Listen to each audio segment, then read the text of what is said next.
오늘 간증을 하라고 그러셨는데 솔직히 제 살아온 인생이 한편의 전쟁 같은, 제가 학교를 다닌 게 전쟁을 하듯이 학교를 다녔습니다.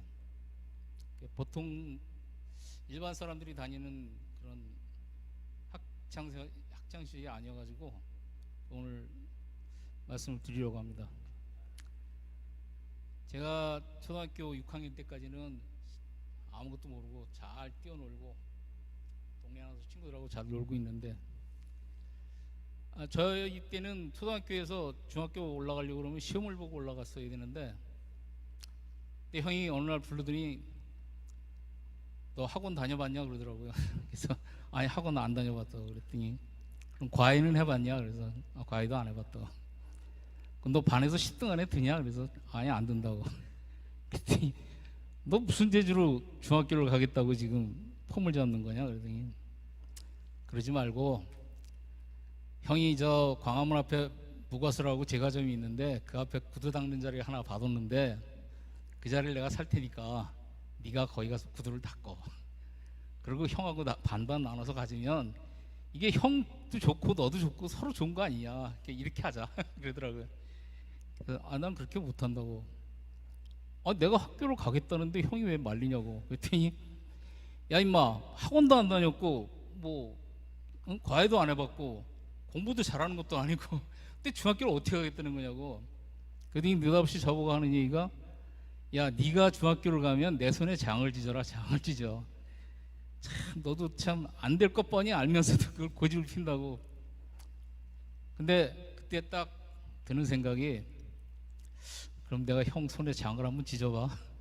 그 생각이 딱 들더라고요. 그래서 그때부터 거의 한 2달 가까이를 죽기 살기로 공부를 해서 중학교를 들어갔습니다. 들어갔더니 형이 난리가 난 거예요. 학교 선생님이 채점을 저를 매겨가지고 너 딴 애가 붙을 걸 네가 붙은 거라고 난리가 난 거예요, 집에서. 그래서 어떻게 이제 중학교를 다니게 됐는데, 뭐 학교를 들어가자마자 그런 난리를 겪고 나니까 학교 생활이라는 게 별로 취미도 없고, 그리고 막연한 생각에 이제 중학교 3학년 끝나면 나는 끝나는 거로구나. 더 이상 또 뭐 이 인간하고 싸워가지고 내가 학교를 다닐 수 있는 것도 아니고. 그래서 중학교 2학년 때부터 사실은 제가 망가졌었습니다. 시장에 이제 장사하는 애들하고 같이 어울려서 장사도 하고, 그러니까 맨날 뭐 중학교 2학년 때부터 술 담배에 빠져 살았죠. 장사 끝나고 시장 장사 끝나면 이제 애들끼리 모여가지고 술 한잔 하고 뭐 담배도 한 대씩 피고. 그 어느 날 골목에서 친구들하고 이제 같이 술 담배를 하고 있는데 시커먼 사람이 하나 지나가더라고요. 나는 전혀 신경 안 썼는데 친구놈들이 보더니 야 니네 형 지나간다.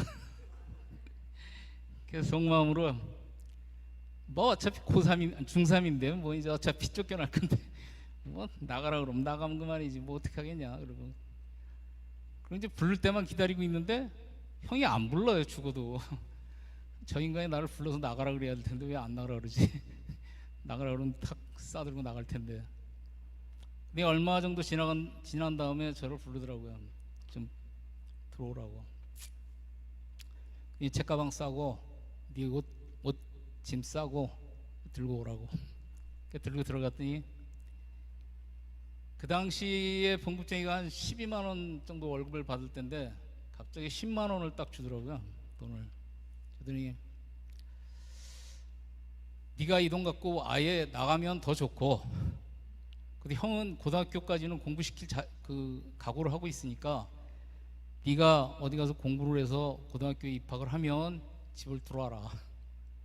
근데 이거 가지고 이제 네 마음이 결정하는 대로 나가고 싶으면 나가고 들어오면 할 수 없이 내가 또 받아주고 3년 더 가는 거고 네가 알아서 해라. 그래서 딱 집을 쫓겨났는데 갈 데가 없는 거예요. 그래서 다 집어던져 버리고 시장 가서 장사를 할까 오만 생각을 다 하다가 그래도 친구 생각이 나더라고요. 그래서 좀 잘 사는 친구가 있었는데 걔네 집을 이제 어떻게 해서 갔는데 친구 엄마가 엄청 반가워하는 거예요, 나를. 그래서 왜 반가워하나 그랬더니 그 친구의 과외 선생님을 들이면 개인 과외 선생님을 들였는데 제 친구가 과외 선생님을 내쫓는 거예요. 계속 싸워가지고 무시하고 멸시하니까 과외 선생님들이 견디지 못하고 나가는 거예요. 그러니까 걔네 아버지가 네가 이놈을 감시를 해. 뭐 공부는 너 같이 하든지 뭐 그건 좋은데 하여튼 얘를 감시해. 그래서 선생님 못 나가게 만들어 네가.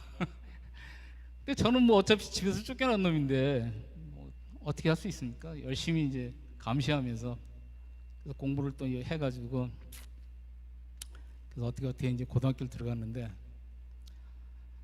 고등학교 들어가고 나니까 똑같이 중학교의 반복이에요. 3년 끝나면 나가라고 뻔히 나갈 건데 여기서 더 뭐를 이렇게 착했다고 내가 공부를 하겠냐.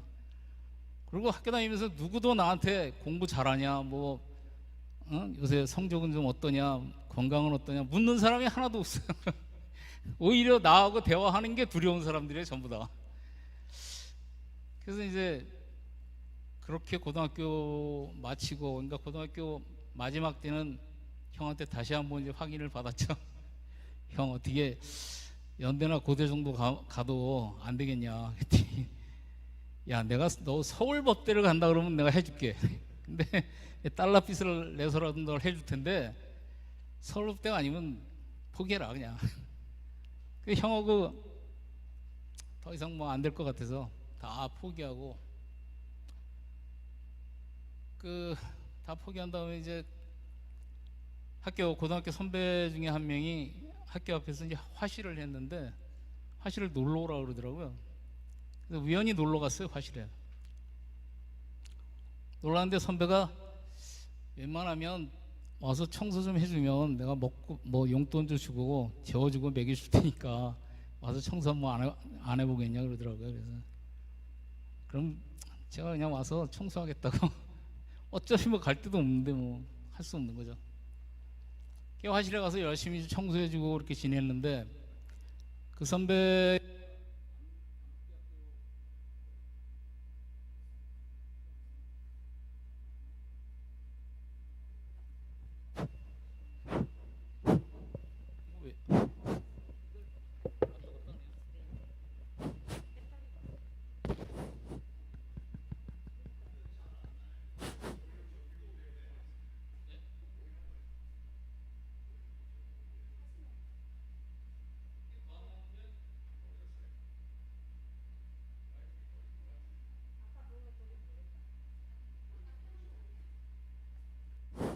됐어요.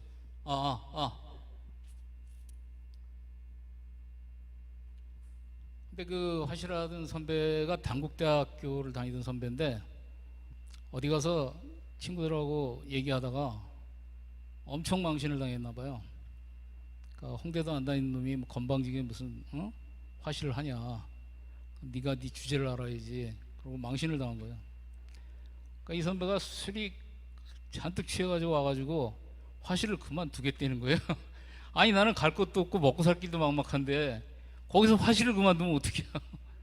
그래갖고 선배한테 아니 오라 그럴 때는 언제고 여기서 화실을 그만두면 난 갈 데도 없다. 어떻게 하라고 나보고 지금 막막한 얘기를 하냐 그랬더니 이 선배가 한참 망설이더니 그럼 네가 홍대 갈래? 이러더라고요. 그래서 알았다고 내가 갈게. 그럼 내가 홍대 갈게. 그 대신에 화실 문 닫는다는 소리만 하지 마. 그랬더니 진짜 너 가는 거다. 진짜 간다고. 이 선배가 나가서 물 까먹고 뭐 내가 이제 입시 준비할 것들을 잔뜩 사갖고 왔더라고요. 와가지고 네가 약속했으니까 너 지켜. 그래서 죽기 살기로 뭐 어차피 이제 방향은 그밖에 그 길밖에는 다른 방향이 찾을 수가 없었어요. 안 그러면 그 다음에 9월에 구급 사무원 그거 시험 봐가지고 동서기를 하든가 이렇게 해야 되는데 이것도 저것도 안 되니까 뭐 선배가 돈 내준다니까 한번 해보자. 죽기 살기로 해가지고 홍대를 들어가게 됐습니다. 그래갖고 홍대를 들어가서 1학년 2학년을 보냈는데 문제는 이제 3학년 때 또 문제가 발생됐어요. 전공으로 들어가니까 아르바이트를 할 수가 없는 거예요. 이게 작품을 해야 되니까. 근데 작품을 하면 아르바이트를 뛸 수가 없고 고민하고 있는데 선배가 대학 선배죠. 이제 대학 선배가 제일기획 시험을 보러 간다고 그러더라고요.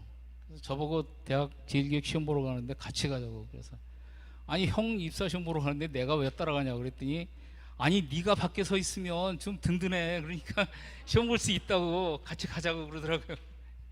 그래서 강제로 이제 끌려서 제일기획으로 시험을 보러 갔어요. 제일기획 가서 시험을 보고 있는데 제작국장이 지나가다가 저를 딱 보더니 넌 뭐냐 그러더라고요.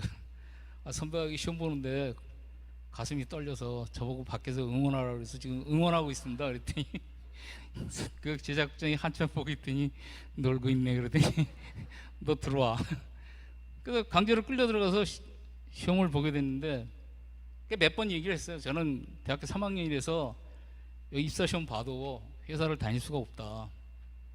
근데 제작국장이 다니고 못 다니는 건 막 내가 결정할 일이지 네가 왜 결정을 해? 그러더니 시험을 보래요.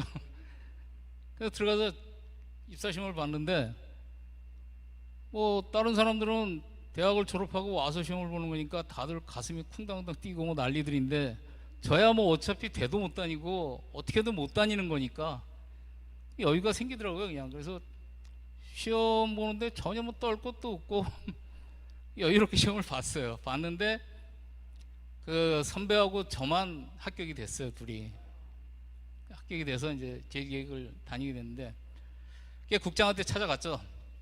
저는 3학년이라서 도저히 직장을 다닐 수가 없습니다 그랬더니 교수가 누구냐 그랬어요. 무슨 교수입니다 그러고 얘기했더니 아 그 교수야? 그럼 내가 전화할게. 그랬더니 아 전화를 하더니 이 국장이 막 교수님한테 욕을 퍼붓는 거예요. 네가 교수면 내가 교수 혈압이다. 네가 뭘 한다고 건방지게 거기서 앉아서 애들을 가르친다고 앉아있냐. 내가 여기서 얘를 가르칠 테니까 네가 출석부 도장을 찍어. 그리고 빵 욕을 하더니 딱 끊더라고요. 그러더니 내일부터 학교 가지 마. 너 열심히 회사에서 일해. 그래서 때 아니게 제일기획에 입사를 해가지고 일을 하고 있는데 학교 교수님한테 연락이 왔어요. 한 달에 한 번만 일해도 좀 나와주라.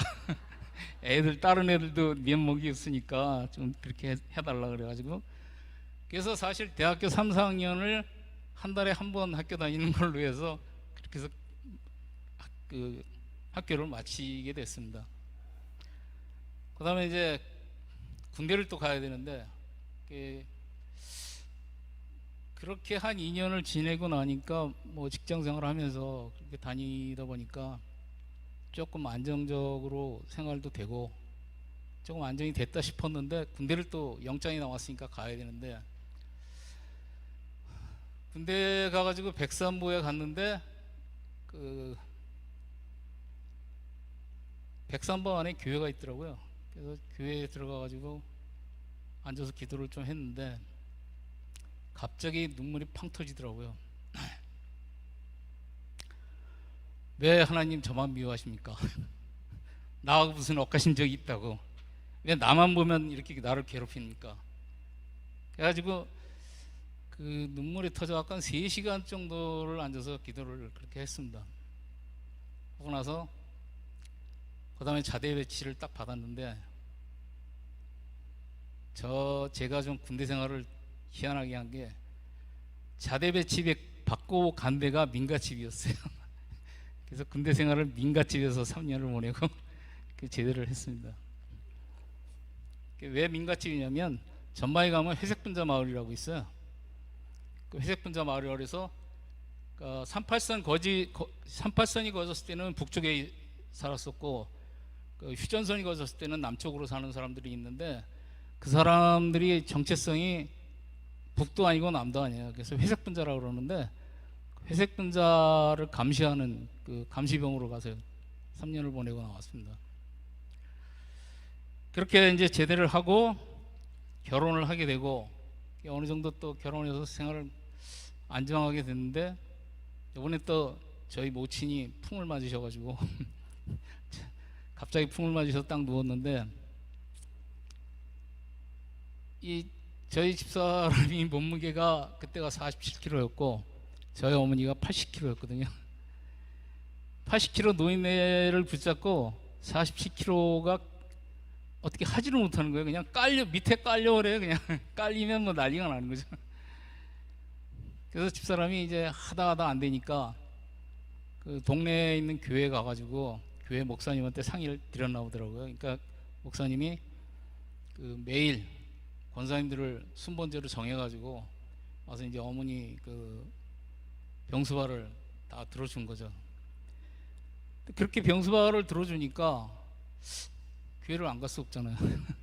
목사님이 자꾸 눈에 밟혀가지고 그래서 그때부터 사실은 이제 교회를 나가게 됐습니다. 근데 몸만 나가고 있는 거죠. 마음은 딴 데가 있고. 제가 쭉 앞에서 말씀드렸지만 저는 살아오면서 항상 그렇게 3년짜리 단기 삶을 살아와가지고 언제든지 미래의 꿈이라든가 뭐 앞으로의 무슨 계획을 세우고 이런 거는 전혀 해보지를 못했습니다. 그냥 오늘 살고 오늘 내일을 어떻게 할 것인가를 항상 걱정했지. 그렇게 하다 보니까 제가 주역에 빠져들어가지고 주역 책을 많이 봤죠. 많이 본 게 아니라 거의 심취를 해서 제가 주역 중에서도 김은둔갑술이라는 걸 보게 됐는데 김은둔갑술에 완전히 빠져서 지냈었는데, 그러니까 몸은 교회, 마음은 주역, 따로따로 놀고 이제 계속 돌아다녔는데, 그렇게 하다가 어느 날 교회 예배 시간에 그 목사님 말씀이 그 레위기 26장 21절 좀 들려주시겠어요?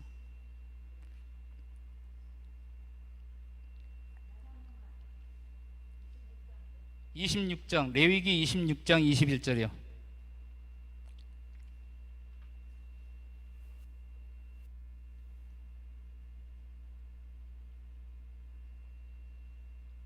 그러니까 바로 이 말씀이거든요. 너희가 나를 거슬러 내게 청종하지 아니할진대 내가 너희의 제대로 너희에게 7배나 더 재앙을 내릴 것이라.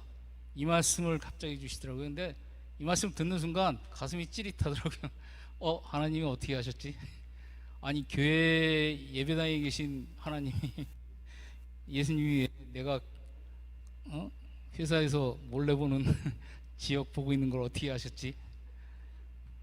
가만히 생각해 보니까 알 수가 없는데 누가 일러준 것도 아니고 우연히 일치로 맞았겠지. 그리고 계속 밀어붙이고 저는 주역을 보고 주일날은 또 교회 가서 예배드리고 그 생활을 쭉 했는데 계속 몇 번의 말씀을 계속 주시더라고요. 내가 너를 가만히 두지 않겠다. 네가 그걸 보는 거를 내가 좌시하지 않겠다. 그러더니 결국 일이 터지고 말았습니다. IMF라는 걸 딱 맞으면서 하루아침에 부도가 나고 풍지박산이 나기 시작해가지고 6개월 만에 완전히 거지가 되고 말았죠. 완전히 거들이 나버렸습니다.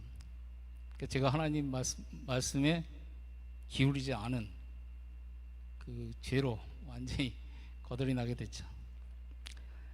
그렇게 거들이 나가지고 거의 10년 가까이를 아무 일도 못하고 집에 가만히 멍청하게 앉아 있다가, 그렇게 10년 가까이 멍청하게 앉아 있는데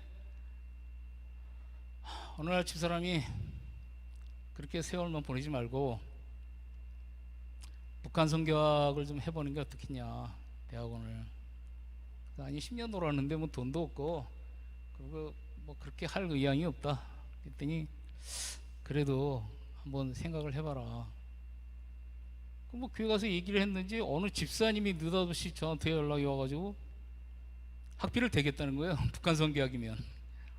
그래서 한참 고민을 했어요. 야, 이거 어떻게 하지? 근데 학비를 대준다니까 지금까지 모든 학교 다니면서 고통을 많이 당했는데 편안하게 다닐 수 있겠구나. 이렇게 대주면. 그래서 그러면 또 북한 선교학 한번 해보자. 그러니까 대학원을 이제 북한 선교학을 나오게 됐습니다. 그 대학원 가서 북한 선교학을 하면서 우리가 몰랐던 거, 북한에 대해서 우리가 잘못 생각했던 거, 지금도 우리 교인들이 잘못 알고 있는 것 중에 공산주의가 무섭다고 생각하고 김일성이가 무섭다고 생각하는데, 사실은 공산주의가 무서운 게 아니라 하나님이 사실은 무서운 거였거든요. 그러니까 하나님의 징계로 저 북한이 저 지경이 난 건데, 모든 사람들은 공산주의가 들어와서 저렇게 됐다고 생각하고 있는 게 좀 잘못된 생각이죠. 그러니까 김일성이가 사실은 교회 성가대 지휘자였거든요.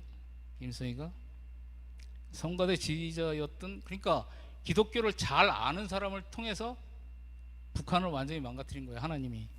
그러니까 교회를 모르는 놈을 데려다가 망가뜨린 게 아니라 교회를 너무 잘 아는 사람. 그래서 김일성의 외삼촌인 강양목 목사라는 사람이 강양목 총리라고 그러는데, 총리가 사실은 그 양반이 북한에서 굉장히 유명한 목사였거든요.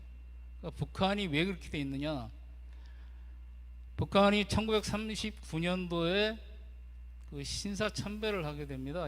일본이 이제 거의 패망할 위기에 처하니까 신사참배를 하게 되는데, 그래서 예배 드리기 전에 천황한테 먼저 예배를 드리는 그 순서가 있어가지고, 지금도 시골 교회 가면은 이 앞에 강대상에 종치는 교회들이 있거든요. 땡땡땡 종치는데, 이게 바로 그 신사참배의 원흉이에요. 그러니까 일본의 그 사찰이나 이런 데 가면은 다 종을 치거나 박수를 치거나 뭘 하게 돼 있거든요. 그러니까 신을 깨우는 거죠. 천황 나 왔으니까 천황 깨셔가지고 내 기도 받으세요 하는 것처럼, 그래서 교회 안에 그 종을 놔두고 종을 쳐서 내가 왔다라는 걸 알리는 거죠. 그 신사참배 했던 것들을 해방이 되면서 많은 목사님들이 회개를 해야 되는데 불구하고 회개를 하지 않았어요, 모든 목사님들이. 그러니까 일제 때 어쩔 수 없는 거 아니냐, 뭐 그거 안 하면 죽는데 내가 어떻게 안 할 수 있냐, 그리고 회개들을 안 했거든요. 근데 대체 그 일제 1939년도 그쯤에서 일본이 교회 수를 기수한 적이 있는데, 이 북부 지역에 대략 북한의 교회가 3,000개 정도 됐고, 그 경기 이남 쪽이 1,000개 정도의 교회가 있었는데, 그 3,000개 교회를 모조리 다 박살내서 없애버리신 거죠, 하나님이. 단 한 개도 안 남기고 철저하게. 그래서 한 번은 제가 기도하면서 그 기도를 한 적이 있어요. 하나님, 그래도 3,000개인데 교회가 그 중에 한 2,000개만 때려부시고 1,000개는 좀 남겨주시지. 그러면 좀 저희가 통일이 돼서 북한에 올라가서 교회를 새로 하더라도 좀 1,000개는 남아있으면 좀 수월할 거 아닙니까? 기도를 했더니 하나님이 주신 지혜가 뭐냐, 그래서 탈북민을 내려보내는 거 아니냐. 탈북민 35,000명을 내려보냈다 내가. 그 중에 10분의 1인 3,500명만 이 북한 지역에 교회 짓는 거에 동참하면 통일이 되고 6개월 안에 3,500개 교회는 세울 수 있다. 그러니까 너희가 해야 될 일은 그 탈북민들을 잘 교화시키고 잘 이끌어 가서 통일이 되는 날 교회를 세울 수 있는 방안을 찾아봐라. 그게 이제 주님이 주신 말씀이었어요. 그래서 우리가 다 같이 지금은 생각 안 하고 아무 생각 없이 북한을 바라보고 있는데, 사실은 북한에 대해서 우리가 준비를 해야 됩니다. 통일이 됐을 때 하나님께서 스스로, 하나님이 다 망가뜨리셨지만 하나님이 예루살렘을 망가뜨렸어도 그것을 다시 재건하기 위해서 많은 노력들을 하고, 지금도 예루살렘의 성전을 건축하기 위해서 많은 사람들이 노력하고 있는데, 우리도 북한 통일이 되면 빠르게 올라가서 그 3,000개 이상으로 많은 교회들을 세우고 하는 역할들을 우리가 해내야 된다고 생각하고 있습니다. 그리고 제가 이제 하나님과의 소통이 거의 10년 가까이 끊어져 있다가 여기 초대교회 오기 전에 그 코로나가 막 발생됐을 때 하나님이 제게 주신 지혜가, 교회들이 전도하기도 힘들고 어려우니까 네가 사탕을 한번 만들어서 사탕 전도를 한번 시도해 보면 어떻겠느냐 그 말씀을 주시더라고요. 그래서 그 사탕을 만들 수 있는 데가 어디 있나 그랬더니 대한민국에서 원주에 딱 한 군데밖에 없더라고요. 그 원주까지 찾아가지고 이제 뭐 여기 처음에 제가 사탕 갖고 와서 돌리기도 했었는데 그 사탕을 제조하려고 그랬더니 그 비용이 한 200만 원 정도 들더라고요. 그래서 굉장히 고민을 많이 했어요. 이걸 어떡하지? 돈 200만 원을 어디서 구하지? 그 집사람한테 얘기를 했더니 그럼 은행 융자를 얻어서 그걸 하자는 거예요. 그래서 그 교회 가서 기도를 열심히 이제 했죠. 하나님, 아무리 제가 하나님을 사랑하고 존경하고 좋아하지만 달러빚을 내서 이걸 하는 거는 저는 아니라고 생각합니다. 제가 그냥 포기할게요. 세상에 달러빚을 내서 사탕 만들어서 전도한다는 거는 저는 진짜 반대합니다. 기도를 했더니 그게 12시 정도에 기도를 하고 집에를 돌아왔는데 집사람이 느닷없이 누가 200만 원을 통장에 붙여왔다는 거예요. 자, 아니 하나님이 내 기도 들으셨나? 아니 날 언제 내 기도 들으시고 이걸 맞추셨나 그랬더니 그러니까 하나님이 200만 원을 다른 집사를 통해서 마음의 감동을 주셔서 보내주신 거예요. 그래서 사탕을 만들어서 미자립 교회 한 8군데 교회를 제가 나눠주게 됐습니다. 그렇게 사탕을 전도하고 그 다음에 이제 교회 그 새벽 기도를 해야 되는데 코로나가 터져가지고 새벽 기도 할 데가 없어요. 어디에도 문을 잠그고 다 안 열어주는 거예요. 심지어 제가 다니는 본교회에서도 문을 잠그고 안 열어주는 거예요. 갈 데가 없어가지고 그래서 초대교회 이제 달려와가지고 김선 목사님한테 초대교회 와서 기도 좀 하면 안 되겠습니까? 그랬더니 목사님이 흔쾌히 하라고 그러시더라고요. 새벽에 와서 기도하라고. 그래서 이제 초대교회 와서 기도를 하게 됐고, 그래서 목사님, 사모님, 또 초대교회 모든 성도 여러분 모두에게 정말 감사드리고 정말 고맙게 생각하고 있습니다. 이러한 과정들이 저는 지금 살아오면서 쭉 느낀 게 하나님이 여기까지 나를 인도하신 게 아닌가, 내가 내 삶을 살아온 게 아니라 하나님이 나를 붙잡고 끌어당기고 이끌어오신 게 아닌가라는 생각을 하고 있습니다. 그러니까 제가 살아오면서 한 가지 느낀 점은 순종해야 된다는 생각을 많이 하고 있습니다. 제가 중학교, 고등학교 다닐 때 만약에 하나님 말씀에 순종하지 않고, 그때는 뭐 하나님 믿지도 않았지만 그런 순종하는 자세가 아니었고 거꾸로 갔다면 지금 뭐 어디 시장에서 장사를 하고 있든가 전혀 다른 방향으로 나가 있을 텐데, 그래도 끝까지 가야 될 길로 하나님이 인도하시는 그 길 따라서 왔던 게 지금 오늘날에 제가 된 게 아닌가라고 생각하고 있습니다. 하나님께서 늘 이렇게 지켜주시고 은혜 베푸신 것에 늘 감사드리며 제 전체 그 간증의 말씀을 이것으로 마치겠습니다. 감사합니다. 들어주셔서.